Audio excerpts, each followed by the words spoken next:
go. We're about to get started. If y'all could take a seat. Does it need to be? Okay. All right, welcome to the Civic Buzz, the League of Women Voters Minneapolis Public Education Forum. My name is Lisa Mills, and I serve on the board of the Minneapolis League. The League of Women Voters is a nonpartisan political organization that encourages informed and active participation at all levels of government, works to increase understanding of major policy issues, and influences public policy through education and advocacy. At the League, we recognize that diversity makes our organization and our democracy stronger.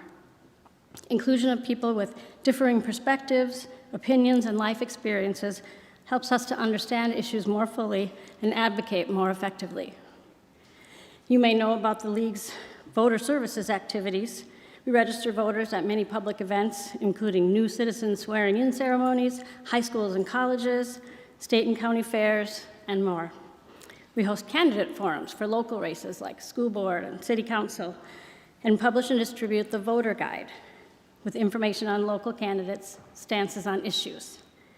The National League publishes the Vote 411 website, where Americans can find out how to register, where to vote, and what will be on their ballot.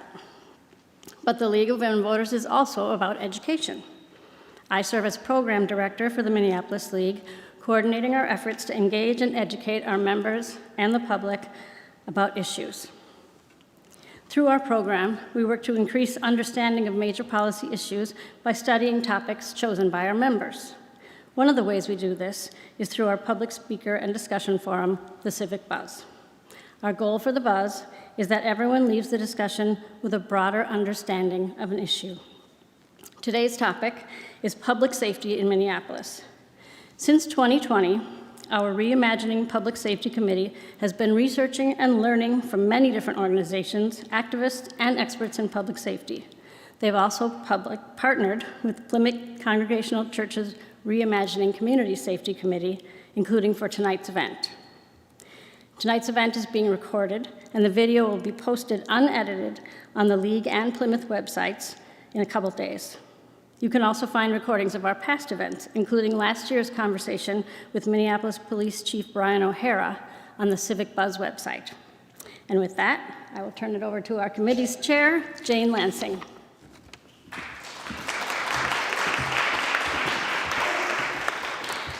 Thanks, Lisa. You know, it's been 4 years since George Floyd was murdered by police officers in Minneapolis. Since then, many changes have been made within the city and the police department, and there are years of changes ahead of us. Our guests tonight are integral parts of these changes, and they're going to discuss this work and the plans to continue improving public safety in our city. After we hear from each of our guests, we're going to have a Q&A, so please print clearly, like you're a computer, your questions on the note cards, and we're going to gather them up by our colleagues and then pose the questions after we hear from each of our guests. So let me just read a little bio of each of our guests. First of all, the Commissioner of Public Safety, the Commissioner of Community Safety is Todd Barnette. He attended the University of Minnesota Law School, where he earned his Juris Doctorate in 1992. After 14 years with the Hennepin County Public Defender's Office, Commissioner Barnette joined the Hennepin County Attorney's Office as a Senior Assistant County Attorney in the Juvenile Division. In 2006, Commissioner Barnette was appointed to the Hennepin County Judicial District Court. He was elected Chief Judge by his colleagues in May 2020 and re-elected to a second term in 2022. He was the first Minnesota State Chief Judge of color. In 2023, Judge Barnette was confirmed by the Minneapolis City Council as a Commissioner of Community Safety. Judge Barnette's job includes leading the city's Office of Community Safety by managing and coordinating 5 departments: 911, fire, emergency management, police, and neighborhood safety, and breaking down the barriers between them. Commissioner Barnette is also an adjunct faculty member and mentor at the University of St. Thomas Law School. Now, Luana Nelson Brown became Director of Neighborhood Safety, formerly the Office of Violence Prevention with the City of Minneapolis in June 2023. Her goal is to use public health perspective and evidence-based alternatives to policing to address the root causes of violence. Director Nelson Brown is the former executive director and founder of the Iowa Coalition for Collective Change in Des Moines, Iowa. The coalition works with nonprofits throughout Iowa on a range of topics, including violence prevention and intervention, community outreach, and creating equitable, anti-racist policies, practices, and procedures. Nelson Brown was appointed by the Iowa Supreme Court to the Iowa Access to Justice Commission to serve a 3-year term from October 21 through September 2024. The commission serves Iowans by promoting and advancing innovative strategies for ensuring equal access to justice. So we're very, very fortunate to have these two leaders in public safety here with us, and we're going to start by hearing from the Commissioner Barnette.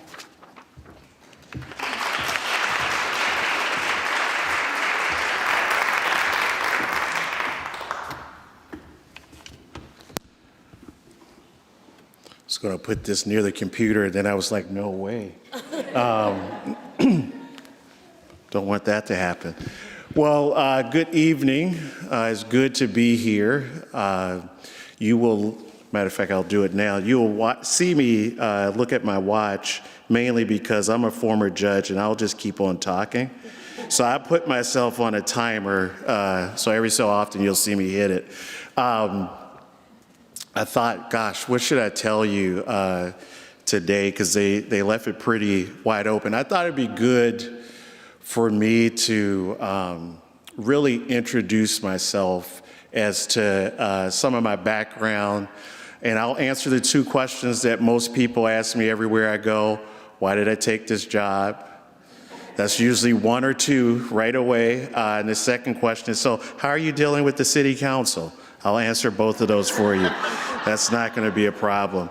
So it was a nice introduction, but I'll add to the introduction for me. I grew up in Washington, D.C. And so if you know about D.C., I grew up in Southeast D.C., working class neighborhood. My mom and dad were married for some time, probably divorced when I was probably about 8 or so. My mom, single mom. My dad went to prison when I was about 8 years old, and coincidentally or not so coincidentally, he went to prison here in Minnesota, Sandstone, Minnesota. So he was in federal prison there.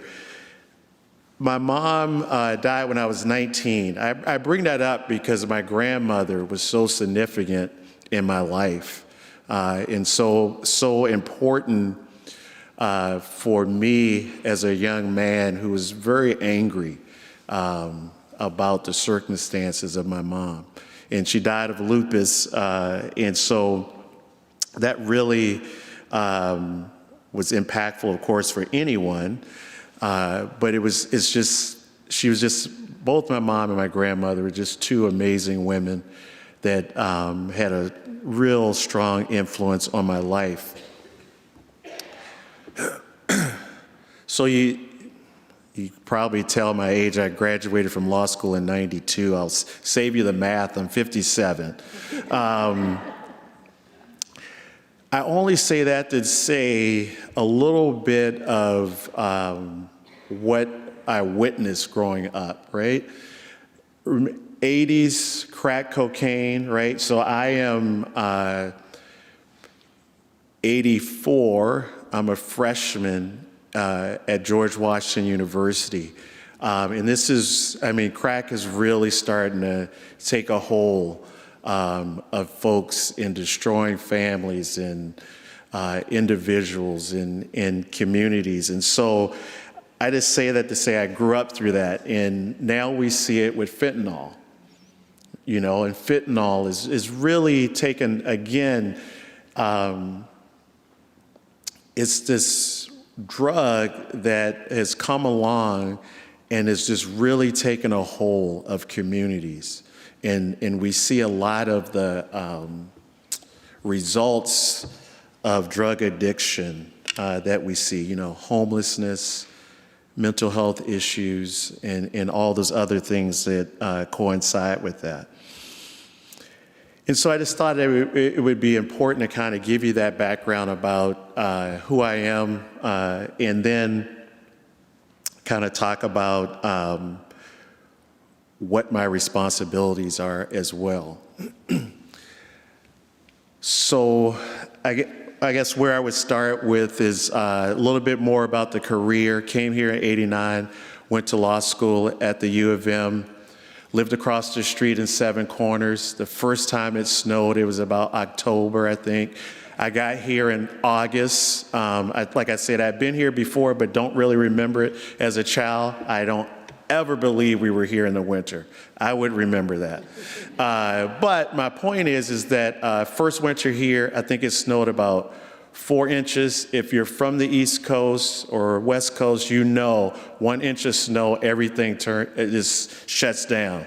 I looked out the window. People were just about like any other day here in Minnesota. I thought you guys were crazy. And now I'm one of you. So that's a little bit about me and being here and what have you. But being here, I had always planned to go back to DC. That was my plan. I was in the public defender's office, and I never intended to practice law. But when I got to the public defender's office and got to work there, I got to see people that looked like my own family members and got to work and feel like I was making a difference. Don't worry, I'm not checking the time. It's a timer for myself. So, and that, I got that bug and started being an attorney. And then I was there for about 14, 15 years, and I went to the county attorney's office. What I think is significant in the public defender's office is that when I became a supervisor, I was a supervisor of the drug team. So it was drug court. Then I went to the county attorney's office. I specifically went to juvenile court. And in juvenile court, I was responsible for the criminal sexual conduct team. And also a lot of my focus there was informally on who we were certifying. And so, and I had worked in juvenile court as a defense attorney as well. Then I came to the bench, was on the bench for 17 years, held several positions, all in criminal court, and was the chief. So that brings me to, why did I take this job? I'll give you the reactions of each one of the folks who live in my house. My daughter is a junior at University of Northern Iowa. My son just left to be a freshman at Gus Davis. So I told my wife, hey, this job is open. I want to take this job to be Commissioner of Community Safety. And her reaction was not one I expected. I thought she would say, why that job? She said, 2 weeks, Todd. 2 weeks we've been empty nesters. 2 weeks we've been empty nesters. And I was saying this earlier, don't feel sorry for her. Don't, because I did too at first. I was like, gosh, oh man. You know, probably home away from home a little bit more often. But now I come home, she's taking a bath, which she hadn't really done. I should say also the 2 kids. She always said she had 3. She included me as one of the kids. And so I say this because I would come home and she'd taken a bath, which she didn't do that often when the kids were there. And she's had a glass of wine. She's living her best life right now. If you've been married for a while and you come home and your spouse looks at you like, why are you home so early? You know what I'm talking about. So that's my wife's reaction. My daughter, very A-type personality, told her about the job. It wasn't until I got an interview with the mayor that she said, and I won't use profanity here in church, she said, oh crap, you're serious. My son, you'll know that these 2 kids are different. It wasn't until the swearing in to be the Commissioner of Public Safety community safety, that he turned to my daughter and said, oh, wow, this is a big deal. So those are the things, and so that's a little bit about them. Personally, why did I take this job? Why did I tell you about my background? I said that because since I've been here in '89, we've seen a lot of different committees form, a lot of different reports done, and a lot of different groups demand change. And there has been change, and I would say each time there's been a little bit of change. After the murder of George Floyd and the civil unrest, Minneapolis, the state of Minnesota, the United States, and the world really changed. And all of a sudden, when Minneapolis is burning, people started to go, oh, crap, we should probably pay attention. Well, we got the attention of a lot of people. And so I think this is, for me in my life, the first time that, as a whole, we want to address these issues. And it's not just one group trying to do one thing. I think it's more of a collective than it had been before. And so that part of it was important to me. The other part was important to me is sitting down with the mayor. And I asked the mayor, do I have discretion to do the things that I feel like I want to do? And he said, I think he was kind of puzzled, like, what the hell do you want to do? But it was because you're asking me to address some societal issues, the root causes of issues. You're asking me not to look at the bright and shiny new thing and go with that. You're asking me to dig down and change a system. And so I need discretion. And not only in the 5 departments that I have, but I need discretion within all of the departments in the city. Like you hear from Director Nelson Brown talk about having that health perspective, right? I need to be able to look upon health and talk to them. For instance, you close an encampment. That's not, I know you guys see MPD, it's not MPD. Before that encampment closed, there are folks on the ground from Hennepin County, from the city, going in there, trying to get people to services. I need to be able to talk to those folks. I need to be able to understand what they're doing. I need to make sure that we're doing this as a whole, because we've been doing it sort of in silos. So I need to be able to talk to Public Works and make sure they're on board to put up fencing when we close something down. And that's not in my department. I'll give you this example. I'm at one of the encampments. I told them they were about to close. I said, how can I help you? They said, we need trash bags and we need a dumpster. I can't get that from fire. Not getting that from the police. I don't know any of my departments that have a dumpster. So I call up Margaret Anderson Kelleher. I said, Margaret, I will go to Target and get trash bags, but I don't know where I'm going to get a dumpster. She said, don't worry about it. I'll find one for you.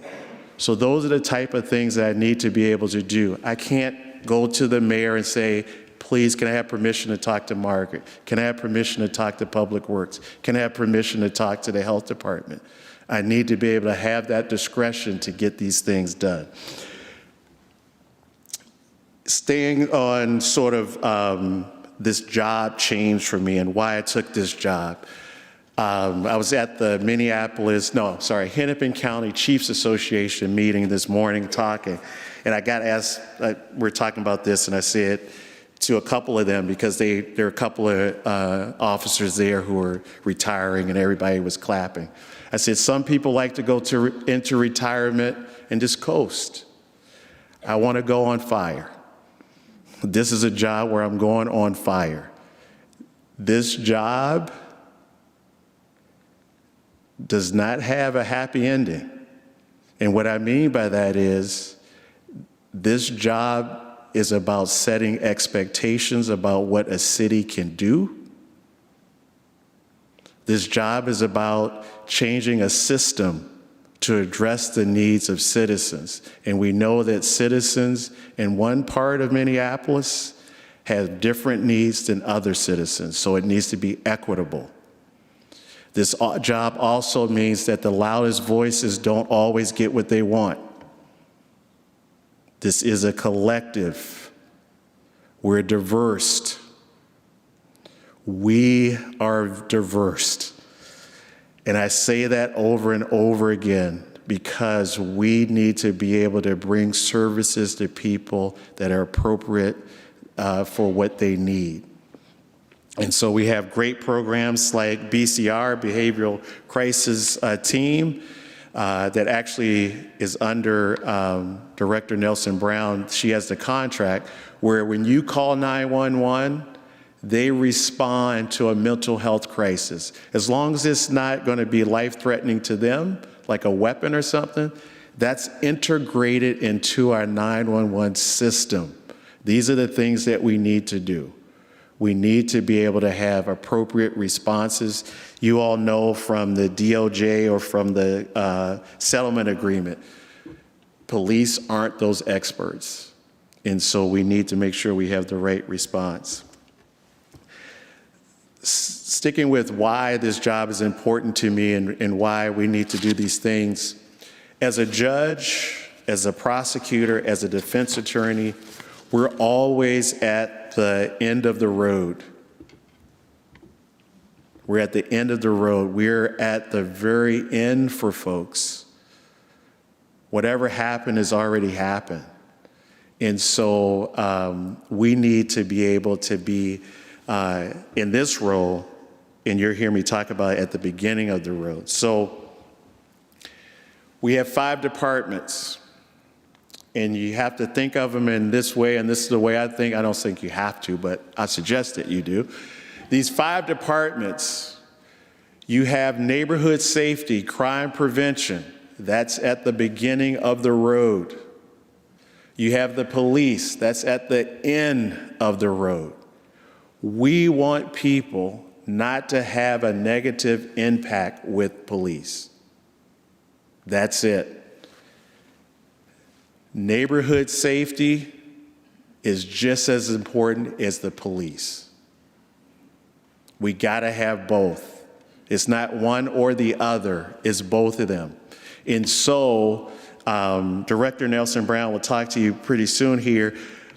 But one of the things that her and I have talked about, I don't know if it's in her presentation, but I'll tell you because I think it's important. Neighborhood safety was taken out of the health department. Became the Office of Violence Prevention. Now it's under Community Safety Department. When they moved these things, and I'm not pointing fingers, they never set up the infrastructure to do the things that neighborhood safety is being asked to do. So Director Nelson Brown is tasked with setting up an infrastructure that will make neighborhood safety sustainable for a long time, make it just as important as the other 5 departments under me. So you will see, I think, 22nd or 25th of April? 25th of April, she'll present to the City Council a whole new org chart. We're in our own team meetings where I have all the department heads, and I did this purposely, and the purpose was to show them where neighborhood safety was. I had everybody go around the room and tell me if you had a leadership team. Everybody said they had a leadership team except for one. That's not right. We got to build up neighborhood safety. So the other things that are happening, and I'm sure you guys will ask me questions about them, but I'll talk about them briefly. We'll have a settlement agreement. We'll have a consent decree. Accountability and transparency throughout MPD is not going to be a problem because we're going to have those rules. So people say, what are you going to do about accountability? What are you going to do about transparency? It's here, and the DOJ is going to ask us for more, so it's going to be there, and we're going to have to deliver what they're asking us to do. And part of that is compliance with both of those agreements, and that's going to be my job. So right now, the city attorney will do what she's done with the Department of Human Rights and work with them, and they have a settlement agreement. The DOJ is a little bit different. I always say they're very nice. Always say that because I don't want to get in trouble. Because they are nice. We keep pressing them. When will you have a consent decree? They nicely say, we'll get it to you. I don't know when. So you can ask that question. I have no idea. People say, well, what's going to be in it? I don't know. But I tell you, they do contact us. They do ask us questions about certain things, right? So they might ask, how are you working with behavioral crisis unit? How is that integrated to your system? We'll tell them. We'll give them data, right? We still don't know why they want it, but they're looking at it, right? And so those are the things people worry about. Is the consent decree, what's going to happen when that's different than the settlement agreement? Is very easy. It's already written into the settlement agreement. Within the settlement agreement, if the consent decree says something different, I'm out of time, so I'm going to wrap up. If the consent decree says something different, we can work that out with the Human Rights Department. If we don't get it there, then we go to court and we work it out there. So it's a process already in place. You don't have to worry about that. Those things will happen. Real quickly, I'll sum it up with this because I think it's super important. Communication out of the Office of Community Safety is important. And this is why it's important, because you're going to hear me ask for probably positions for communications. I'm not trying to create a PR firm. I know that was some criticism of my predecessor. That's not true. There are data requests that come into MPD constantly. MPD alone sucks up all the time of my communication people. I don't have enough time to get out the good stories that are happening within these 5 departments and within other departments that we work with. And so that's important for us. I describe it as when we were doing baby classes for the kids and they told us, you have to give, I don't know what it is, 7 positives with every negative. Well, damn it, MPD's got negative, negative, negative, negative. We got to get positives out there. And there's some really good work going on. Thank you for being here, and also thanks for my time.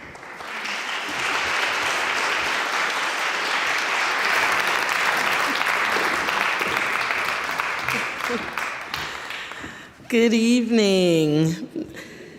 So I know you all can empathize with me having to follow such an amazing presentation and speech. I also have the challenge of being technologically, it worked, I know, just one button.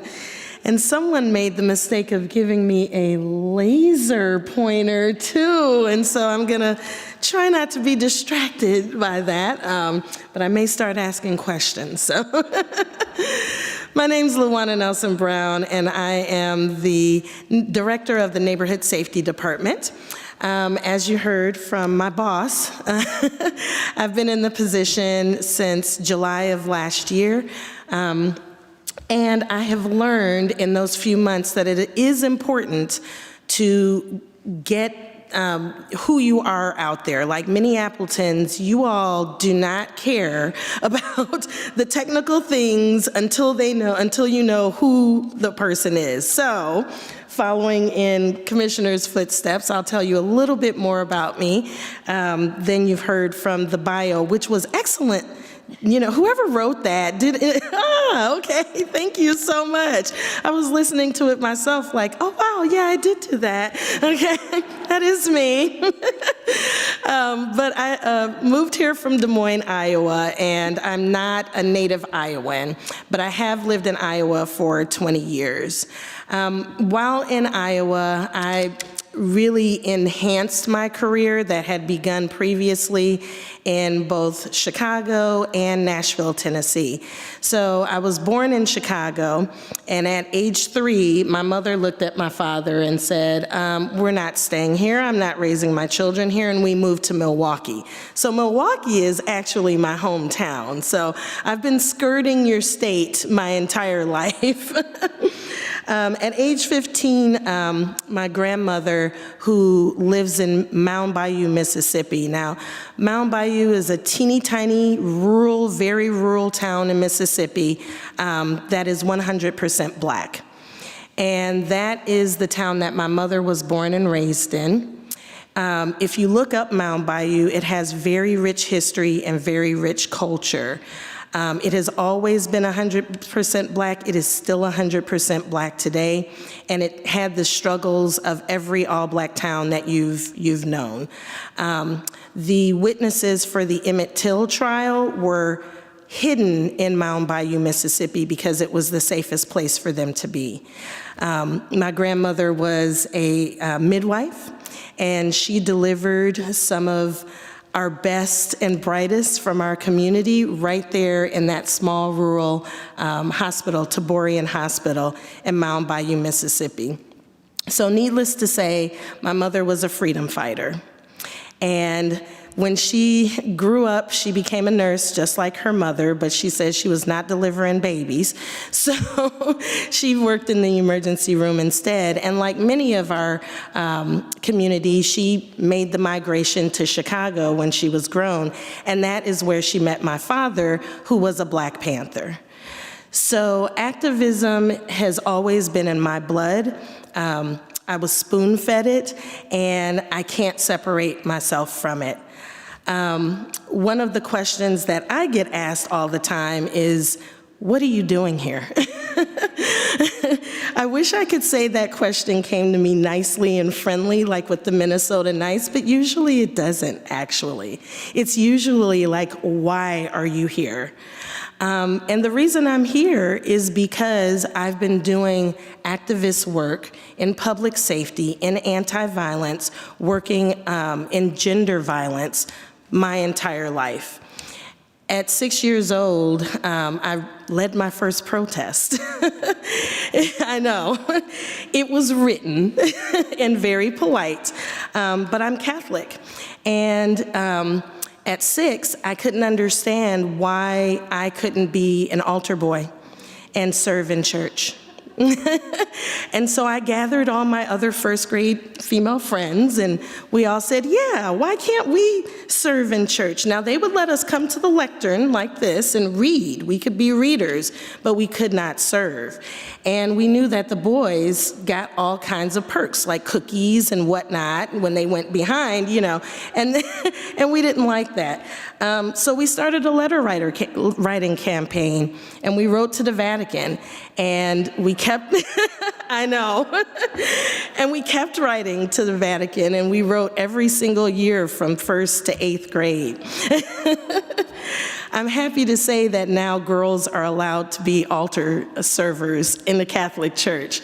I can't take credit for that, but I did learn in my 30s that not only was our little group of school-age girls writing to the Vatican in 1976, but other girls across the world were also writing to the Vatican. And so when I learned that, I knew that it was just a part of me to build coalition and to make my voice heard, right? Because when we work together collectively, we can make change. And things that we see today didn't exist yesterday. This awesome PowerPoint and pointer at one point didn't exist. And so it is not impossible for us to reimagine public safety in a way where everybody thrives and everybody succeeds, and we're working together in coalition. And that is why I came to Minneapolis. All right, so now I get technical. I am going to just give you a little bit of information about the department itself. You heard my commissioner mention that we're a brand new department. We were formerly the Office of Violence Prevention, and then we were pulled out of public health to become the Department of Neighborhood Safety. And I will ask you all for some grace ahead of time. Some of the questions that I've gotten so far are, why don't we know who you are? Well, a large part of that reason is because I've been building a department. And my commissioner is right when he says there's a lack of infrastructure. At the end of this, I'm going to repeat the same thing, but without the bodies and without the infrastructure and without the support to hold this work up, this work won't get off the ground. So if you call me and it takes me a little while to answer, it's because I'm building a department. So neighborhood safety is a part of the ecosystem of public safety. And the ecosystem is what we are imagining public safety to look like moving forward. Traditionally, we thought of public safety, we thought of law enforcement. That was pretty much it. 911 deploys law enforcement, we're done. But now, we are thinking about public safety a lot differently, and we're, as the commissioner mentioned, thinking of it as a road. So how do we prevent violent crime and crimes from happening, and then how do we restore victims back to being whole and healing when it's done? That entire spectrum is an ecosystem that all of us have to participate in. So in our department in neighborhood safety, we've got well over 200 contracts to contract with community-based organizations, larger organizations, all have an idea of how to create safety in their own neighborhoods, and they span the entire ecosystem. So we have services that are preventative, that address near-term social health and economic challenges before criminal behavior manifests, services that are responsive, that address incidents in real time, like behavioral crisis response, and services that are restorative, that bring people back to healing after trauma. That's the entire ecosystem, and this slide just gives you an example of just a few of the services that we do. Some of our services don't fit into neat categories, though. Right? We do have some that are strictly preventative, some that are strictly response and strictly restorative, but many of them actually overlap. One of the things that I'm happy to see and I really enjoy is the flexibility that comes with creating a new system. Right? So if we stuck to the box, this is the ecosystem, preventative, restorative, we would not get anywhere and the whole thing would fall apart. One of the things that I love about my commissioner is that because he has discretion, he allows us discretion and flexibility. So some of our programs overlap, and the one that I get the most questions about is the violence interrupters. That would be a program, an example of one of the programs that overlaps all three of parts of the ecosystem. The violence interrupters is born of the Cure Violence model that comes out of Chicago, and it is a scientific-based program. A lot of people don't know what they do. They almost do it all. Who they are credible messengers in their own community, and most of them have been exposed to or experienced violence in some way or another themselves. A lot of them are reformed. And what they do is they detect and interrupt potentially violent situations, and the way they do that is in many different ways. If you think about a community, especially when I was young, I grew up in the 70s. Well, I already told you I was 6 in 76, so you can do the math. Think about your community and when someone was acting up in your community. And your mother may not have seen it, but your auntie down the street did, or your mother's best friend around the corner did. And then what happened? She picked up the phone and did what? Called your mother. Exactly, exactly. Violence interrupters are well-respected, credible messengers in their community that know what's going on. They're the, what was the lady's name? Edith Kravitz? Yeah. Some of you remember Bewitched, right? Yeah, they're the Edith Kravitz of the neighborhood, right? And so when a buzz is happening and there's potentially a situation that's about to unfold, their job is to go and prevent and interrupt whatever is about to happen. And they do that just by being great community members. So that is how the system is set up. As they're having conversations with whoever they need to, they utilize what we call cognitive behavioral interventions, which is a fancy way of saying, change your thinking, change your behavior. So it's really a community on community, getting back to the way we think about community, and we like to think about community, in order to interrupt or prevent violent situations from happening. And as they're having those conversations, which could be in person, they could be over the phone, they could be virtual, what starts to happen is you start to get a change in norms in communities, and violence is reduced.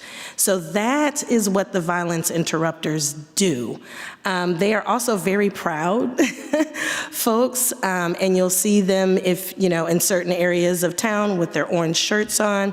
And a lot of people wonder, well, what are they doing? What they're doing is they're being credible messengers.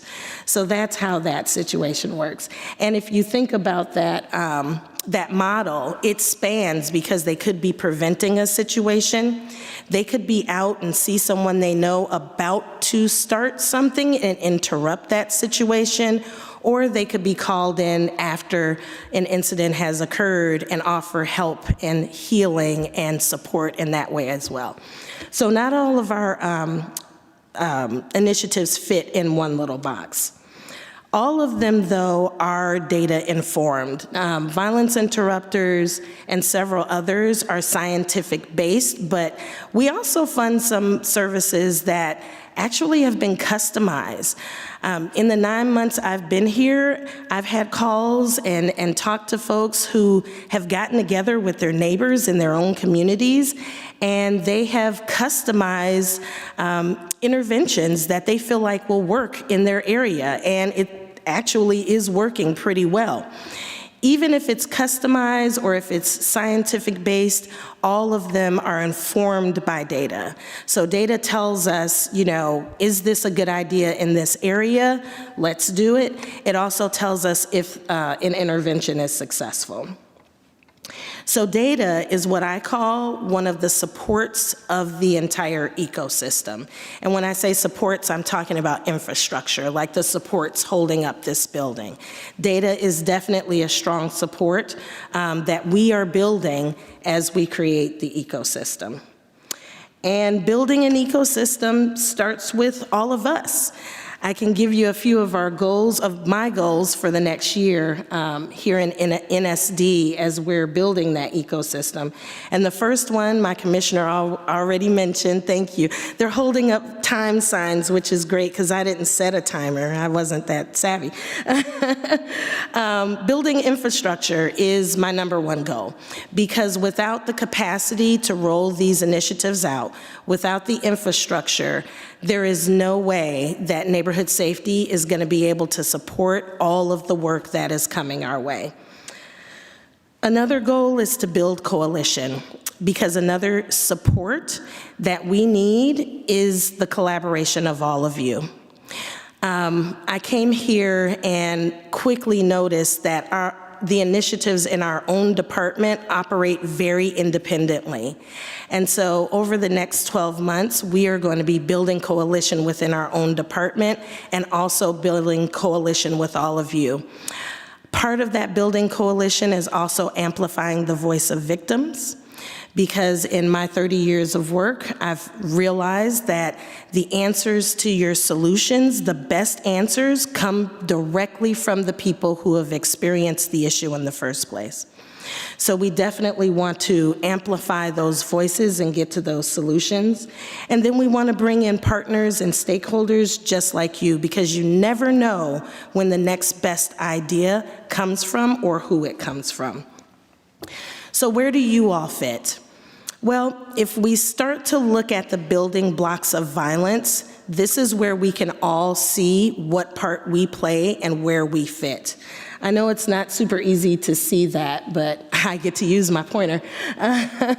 Down here at the bottom of this pyramid, this is the pyramid of violence.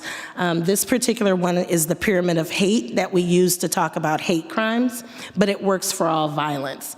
At the very bottom, you'll see biased attitudes. So what are your beliefs and your attitudes about other people? That's the foundation of violence. Going up from there, then we start to see acts of violence. This is bullying, harassment, talking about people behind their backs, starting rumors, right? It could be simple or complex. And then when you move up from there, you get to discrimination. So that could be housing discrimination, political discrimination, educational discrimination. And then we move up the ladder. Those bottom supports hold up the culture of violence. And if we knock out those bottom supports, then we start to see it crumble. And so my question is, where do you fit in that pyramid? Because every last one of us in some way participates in a culture that supports violence. What I'd like to see us do, and my goal, is to get us to move to a culture where we are no longer accepting of any kind of violence. And that means we all have to put in work. So politically, you know, when there's little whispers about folks or it's us against them, think about those actions and those behaviors and those attitudes and those beliefs actually supporting a culture of violence. We have to get to a place where we are inclusive of diverse thoughts, diverse people, diversity all the way around. And when we can do that, we will find that our community will be much more rich and much more safe, because we'll be able to trust and rely on one another. The third goal that I have is infusing cognitive behavioral interventions, and then I'm gonna get ready to close it up. And as I said before, that's a fancy way of saying change your thinking, change your behavior. What I just talked about with the attitudes and the beliefs, if we change those, we dismantle the pyramid of violence. That is a soft form of cognitive behavioral intervention.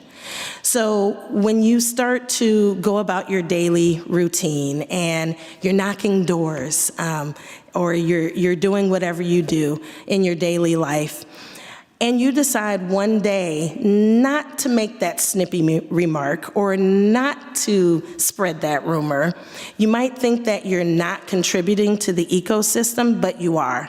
Because the more that we start to become in relationship and coalition with one another, have honest, true conversations with one another, we start to imagine the community that we want to live in. So my goal is to focus us in that direction, as opposed to focusing us in a direction of negativity. Well, let's take the, what do we do? Let's take this away. No, let's start to dream about what this really looks like, and then let's each one of us do the behaviors we need to do in our own places to knock down the supports that we've seen hold up violence before. That is my time. Thank you so much.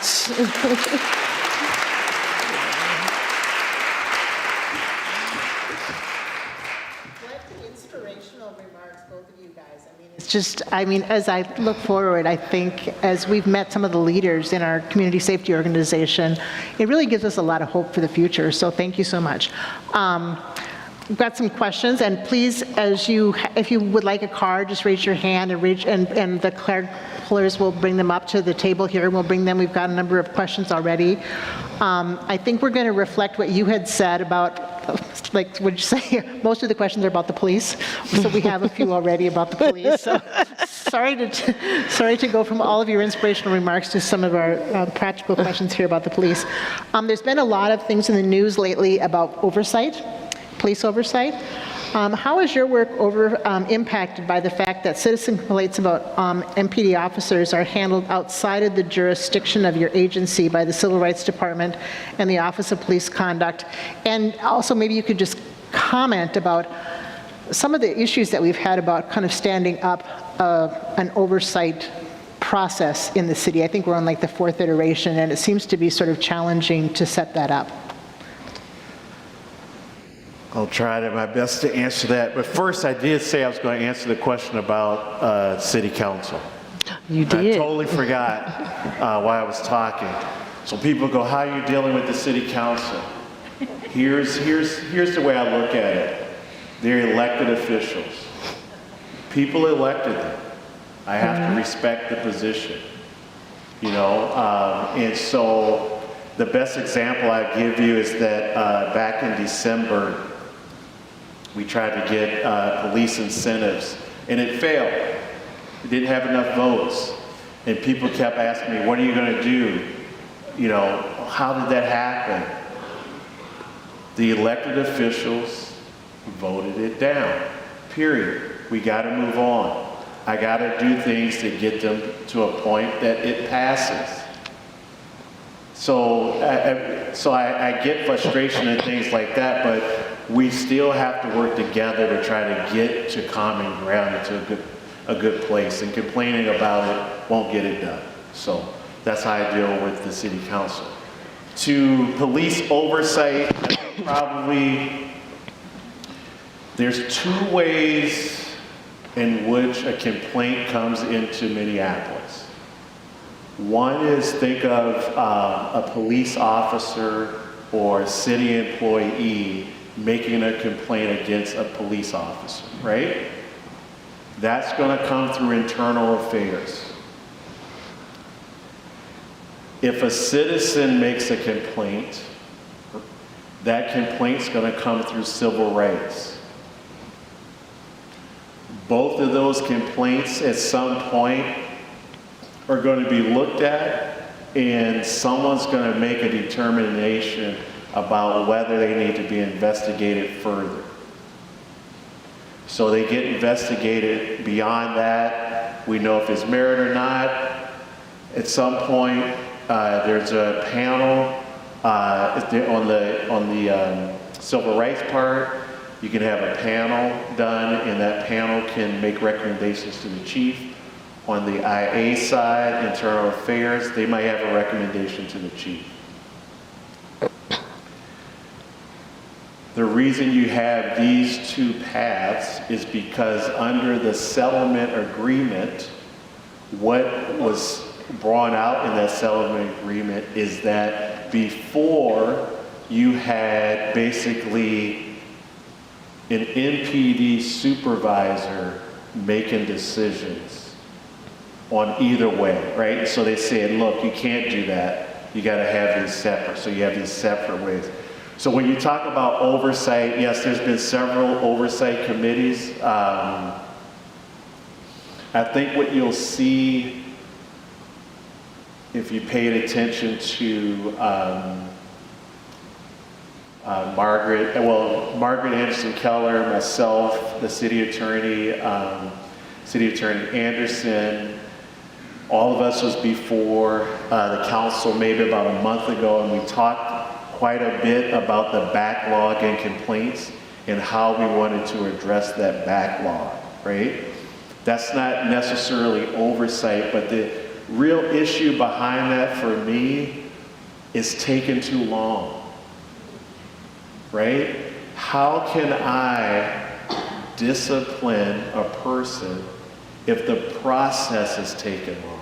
How's a victim feeling like they've been heard if we're talking to them 2 years later?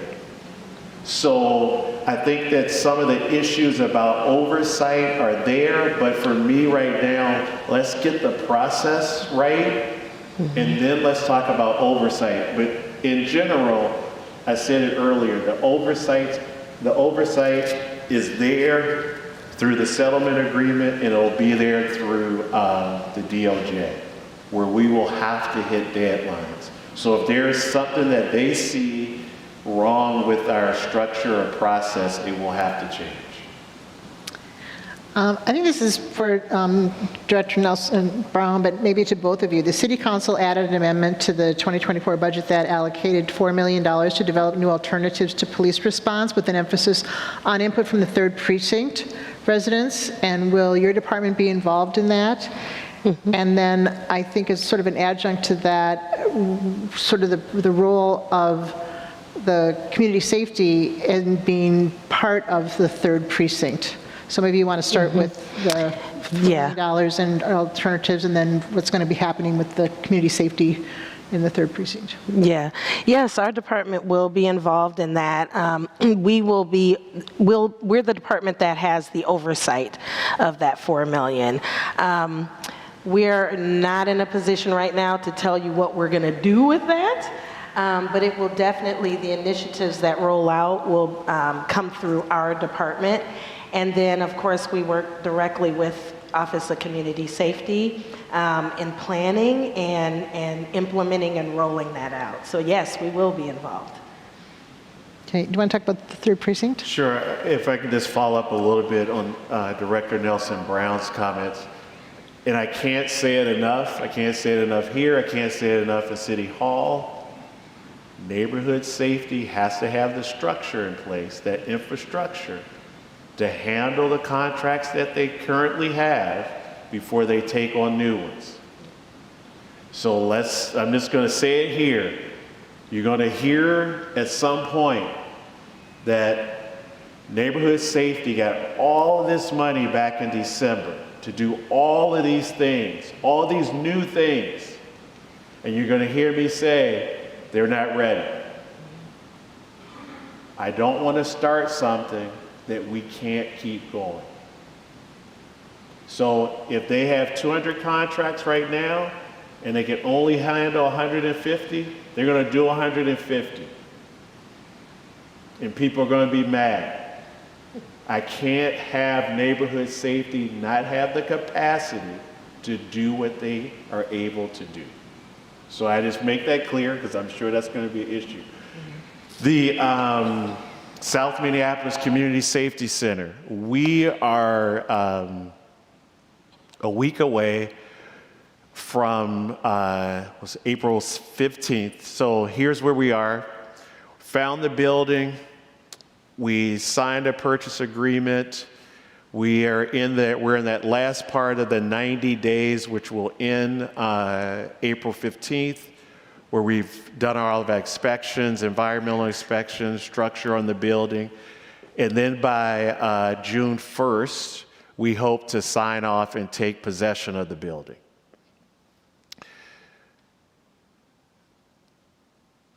The background a little bit, you guys know this, there's been a lot of community engagement around a lot of issues, specifically to what is that South, or what's the 3rd Precinct going to look like, and then what in the world is this South Minneapolis Community Safety Center. Director Amanda Harrington, who's in charge of our Design and Implementation Committee, that's part of her responsibility. She's looked at all of the internal community engagement that's been done by the city around this issue. She's reached out and found external community engagement that's been done. Currently, she had a community engagement meeting last week that was done. And now we're trying to hit all of those voices that haven't been heard, right? So targeting the Native American community, hearing that voice, LGBTQ voice, disabilities, folks with disabilities, really being targeted at those areas or those folks who we normally don't hear from. If you go on the website, pretty soon there'll be, for the Office of Community Safety, there'll be a survey for people to do. as well. We've heard the loud voices. We hear them well. We want to hear from some other folks as well. And so we're very targeted in what we're trying to do. There will be a precinct in that building, no doubt, and they have certain requirements. So when you hear somebody say, oh, so the police and the community are going to have the same locker room, what police station can you go in as a citizen and go to their locker room? It's not going to happen. So these crazy ideas, we have to have a secure police station where there's a separate entrance where police come and bring suspects and evidence. There's requirements by the federal government, by the state on how certain things have to operate within that's going to be taken care of. This whole building is where we want to try to bring folks together where we know folks don't want to be, right? And this is a reality. We've done harm as police officers in the community. We need to bring the community together in some shared space in that building where police officers and citizens can interact. And that's going to be tough because we have citizens that don't want to interact with police. We have police that don't want to interact with citizens. But we're not going to get anywhere if we don't make this happen. The reason the South Minneapolis Community Safety Center is so important to me is because it's a model for the rest of the city.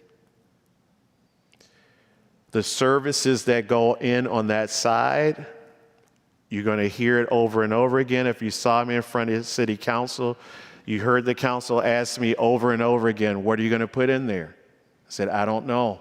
We're going to let the community decide. The community has to decide what goes in that building.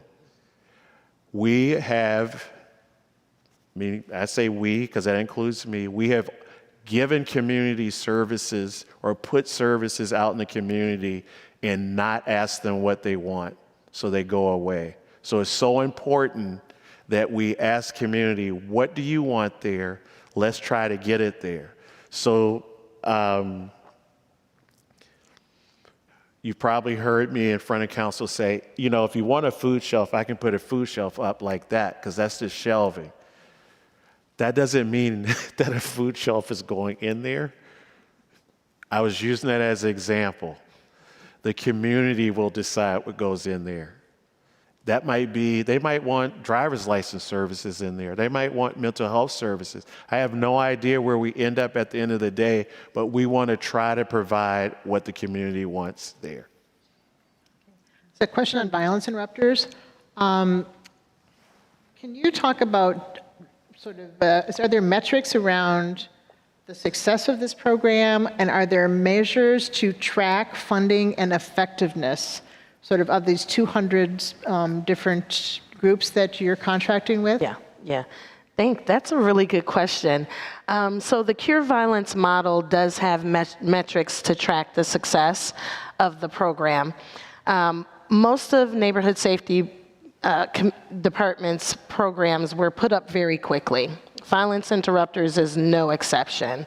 Now that we're in a place where we are building infrastructure and we are building the department, we're now moving into the place of working on data. So while I can't give you information today, this is one of the goals for 2024 for not just violence interrupters, but all of our programs, is to start putting those metrics in place so that we can evaluate their success. And then what was the second? There was a second part to that. It was just, do you have just numbers, and do you have metrics to track funding and effectiveness, group to group of the 200 groups that you have? Right. That's the big question right there, and what I spend most of my time doing every day. We are definitely putting measures in place to track our funding and track our contracts. It's our job to know how every dollar and every penny is spent. We are that is actually one of my expertise. That's one of my areas of expertise. I've funded agencies, anti-violence agencies, for the last 20 years. So we are definitely in a position where we are building up our compliance. And as we build our infrastructure, you will start to see how we do that become published on our website so that everyone knows what that looks like. We are not there yet. We are able to track, but we're not at the point where we're able to put out there exactly what that looks like right now, because I just don't have enough staff right now. But definitely we do have metrics in place. When we award contracts, it goes through an RFP process. There is a review panel that reviews those applications, so it's not me sitting in a desk going, who am I going to give this money to? You know? And then we come to a collective decision with that review panel, we award the contract, and then it's my staff that then tracks and monitors those contracts, including every penny. Okay. I'm going to put these two together because they're both really about training, about recruiting police officers. One of them is, what are the in-the-box and out-of-the-box approaches are being used to attract more BIPOC applicants to become police officers, and any success? And this one is more about the police contract, and how can the public help the police to get their contract settled and be paid the highest salary in the metro in order to attract candidates, because right now MPD is like 20th, I think, in the state or metro areas, and get a competitive salary for bonuses and recruitment and retention. So it's sort of getting the BIPOC police officers and then just getting officers in general. We just started a recruitment campaign for MPD. It's a media campaign. So there's Accenture is the agency that is responsible for the campaign right now. So they're hitting social media, they'll be on billboards, things like that. Monday, I meet with some of the sports teams to talk about how they can be helpful with recruitment. We, as the Office of Community Safety, this contract is up in August, and we will take over the campaign. So when I was talking earlier about, oh, you might hear some things about, hey, we need more communication people. MPD and recruitment is critical for us. Also fire, also 911. I mean, there's other parts of community safety as well that need to be included. That's that. So what do we do about hiring more BIPOC people? What do we do about hiring more women? It's what I do every time I see someone in community safety area of work. I run to them and say thank you. Today I was at the Twins opener. I met Inspector Adams' daughter for the first time. She works same precinct. I didn't know it was her. She's sitting at a table by herself, and I know she said, who is this man at a baseball game with a three-piece suit on approaching me, and I have a gun? I stopped, and I do this with a lot of officers and firefighters and things like that. Our best recruiters are our employees. If they don't feel like they're wanted or feel like a place where they want to come to work, that's a problem for us. That means that when someone asks them, hey, it's an application open for fire, there's an application open for 911, there's an application open for MPD, and they're asking me and I'm not happy about where I work, and I respond to them like, you don't want to come work here.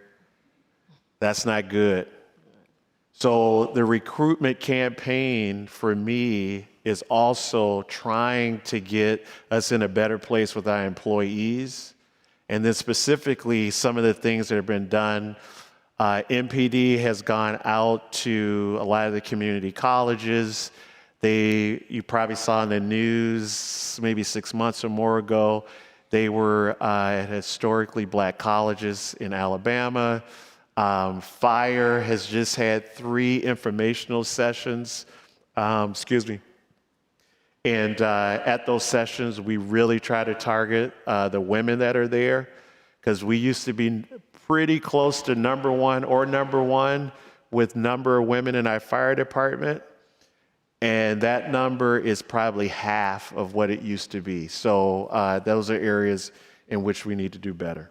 What about the contract and salary and retention bonuses? Okay, so the contract itself, this is timely. What can I actually say? As a city, the negotiators for the city are aware of what Chief O'Hara's priorities are. They are aware of what my priorities are. They'll have a meeting, I think April 12th, again with the mediator. I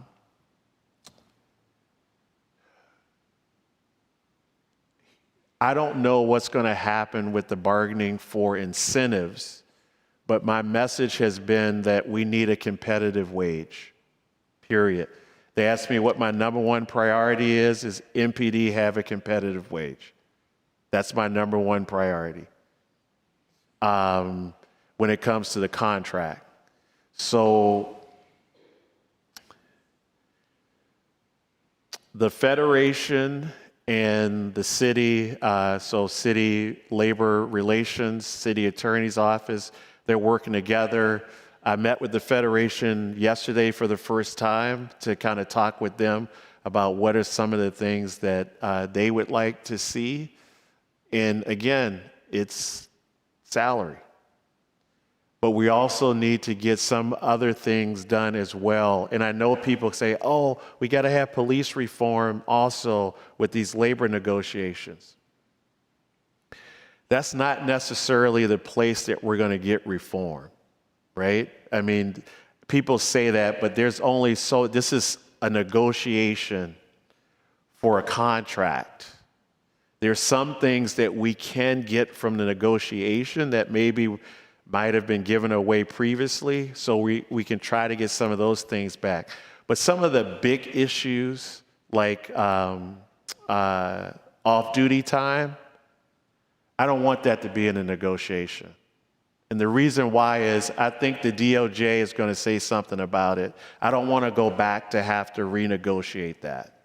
So when you think of big items, if they're in this contract and the DOJ has something different, we got to go back to renegotiate those things. So when I was saying, hey, asking the DOJ about, hey, when do you think we'll have a consent decree, and them being nice, saying, you'll get it when you get it, it would be good if we had it already, because it would help us with the negotiation and know what areas to just completely stay out of. But I don't have any idea where we are with really, I can't tell you that, hey, in 6 months this contract is going to happen. Both sides are meeting again. I think we have 2 meetings next weekend with the mediator again. So hopefully we'll get closer. Okay, this is a very specific question about the corner where this church is, 19th and Nicollet. It said it became an open-air drive-through drug bazaar where there have been multiple shootings, 2 this past week. What can be done?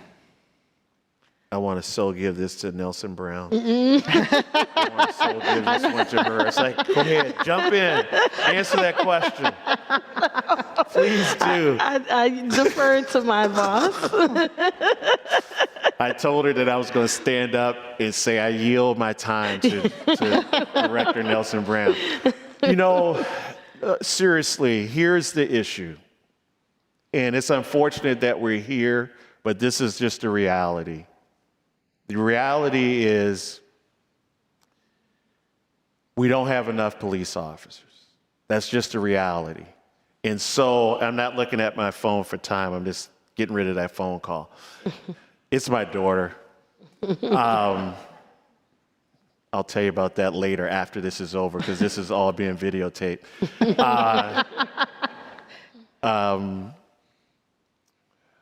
So in this job, what I've done is I've listened to the police radio for all the precincts. I've gone on a couple of ride-alongs. We can't sustain what we're doing. We can't do it. The two examples I'll give you are to understand this is that on my ride-along and also listening to the radio, you will hear an officer, a call will go out, and they prioritize the call. So just think priority 1, 2, 3, right? An officer will be at a call, and they're at the end. Another call that's a low priority, let's just make it a 3, will go out. Constantly hear the officers say, copy, soon as I'm done here, I'll go to the next one, right? So what happens is, all of a sudden, they're done with this person or people. They might head to priority 3 call, but a priority 1 call goes out. So they got to go to priority 1. 4 hours later, they go to their priority 3 call. That's not good. It ain't good for the officer. It's not good for the person, right? So not only do I have an officer who doesn't have enough time for this one, they don't have enough time when they get to that priority 3 call. We're not building good relationships with the community. So how does that get us to this corner? We can't be everywhere. If you have officers and you have a presence, people have to find other places to commit crime. We don't have a presence. And the issue is that we're going call to call to call. And that's, even though we've taken some of the work off of the officers with BCR, the behavioral crisis team that goes out for the mental health calls, we've taken some of the load off of them by having embedded social workers in the precincts. We've taken the load off of them by having people complete police reports online, which I don't particularly like, but that's where we are. I would like to have a body talk to someone and do the report, but we can't do it for all of them. So that's the reason why we can't do the work here in other places. We just can't be visible. Okay, we're getting into our last couple of questions here, because we're going to have to wrap up. I wanted to just give you a chance to talk about the other departments. If you would talk about 911 and the embedding of social workers and how that's progressing. You want me to do 911? Well, whoever that goes to, or the social work, social work embedding, is that part of neighborhood safety or 911? So whoever you think could answer that. Definitely embedded social workers is something that we're looking at beefing up, actually. Behavioral crisis response has been a good teacher for us. They are trained mental health professionals responding, and it's a good model for us to follow, right? So it's definitely something that we're looking at beefing up in neighborhood safety. 911 as well. So behavioral crisis response is actually dispersed through 911. So when you make that call, 911 workers are trained.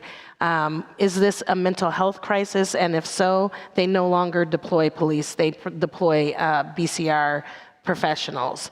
So that's definitely something that we are looking at expanding as we move forward. I know that Hennepin County also does this, and their data is looking well as well. There are multiple areas that we could consider this, right? And as we move forward, this is definitely an area that we think that might be successful, that we definitely want to pilot. So right now, as far as neighborhood safeties programs, it's pretty much BCR. But I expect that that's going to expand and grow as we move forward. Okay. So sort of a quick one here. If you could change one policy, state, local, other, to improve community safety, what would you change? That's all you. Both of you, each of you. No, if each of you could change one policy, what policy would you change? Tough question. Requirements to be a police officer in the state of Minnesota. Oh, that's a good one.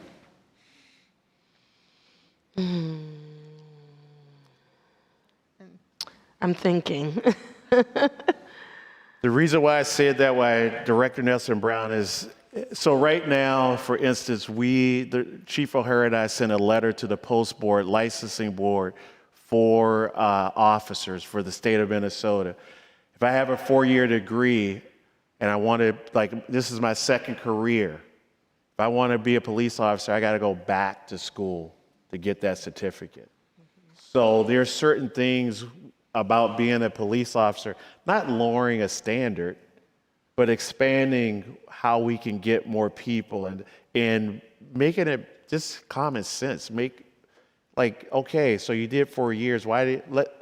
Can we get that work done in the academy? So just little things I think that we could change. Mm-hmm. I think it's the same with 911 workers as well.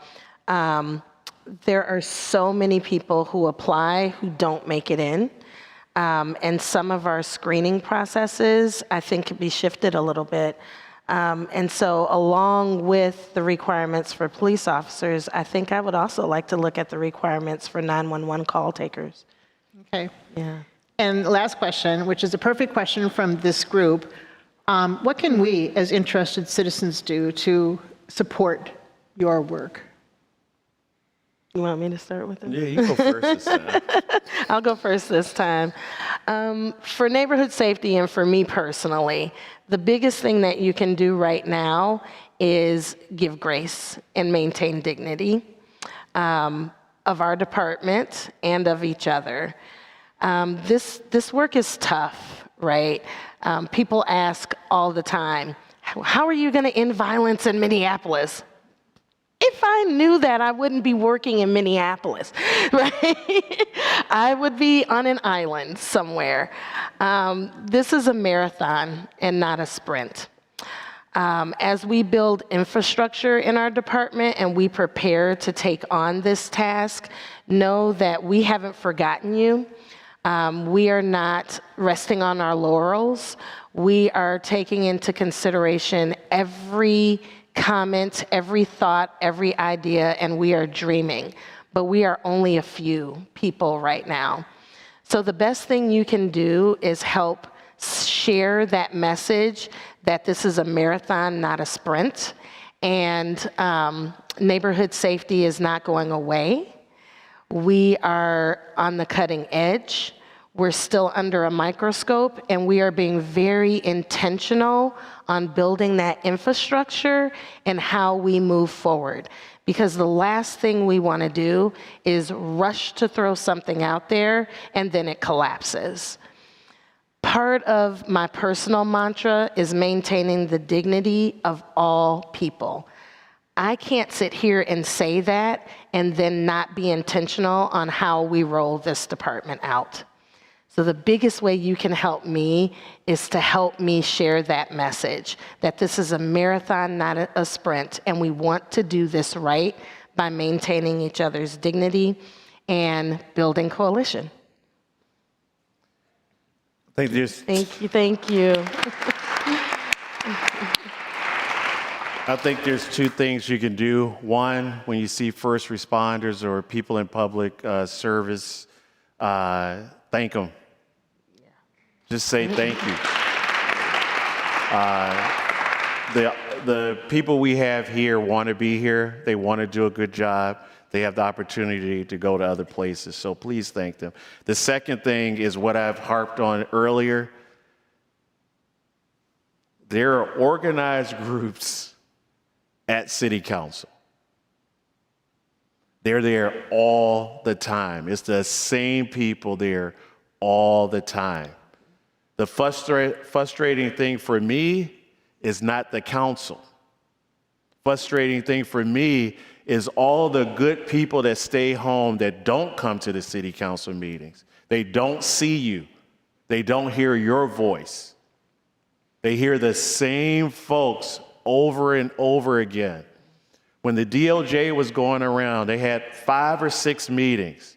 I was at 4 of them. I didn't care where the meetings were around Minneapolis, the same people were there. They got to hear everyone's voice. I don't care what, you could be totally against something that I have or something that I want, but they got to hear all of those voices. They're hearing the same ones over and over. So whatever you can do as far as being present, writing letters, emails, whatever on your perspective, please do it. Thank you both very, very much. Thank you.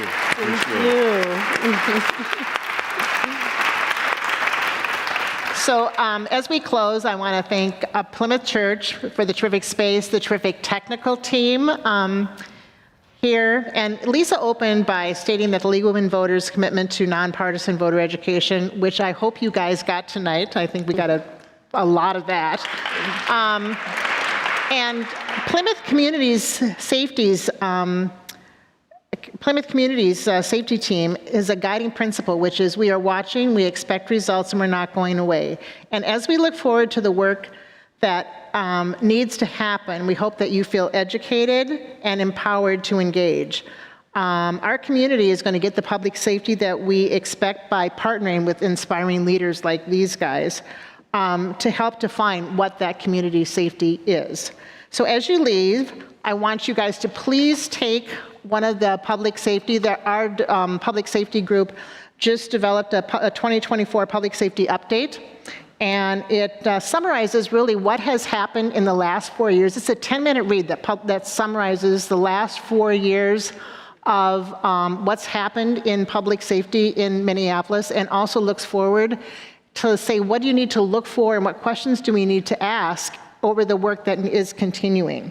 So, and lastly, another huge thanks to Commissioner Barnette and Director Nelson Brown for spending their Thursday evening with us. Thank you. Fantastic. Thank you. All right. Thank you. Thank you so much. You were just awesome.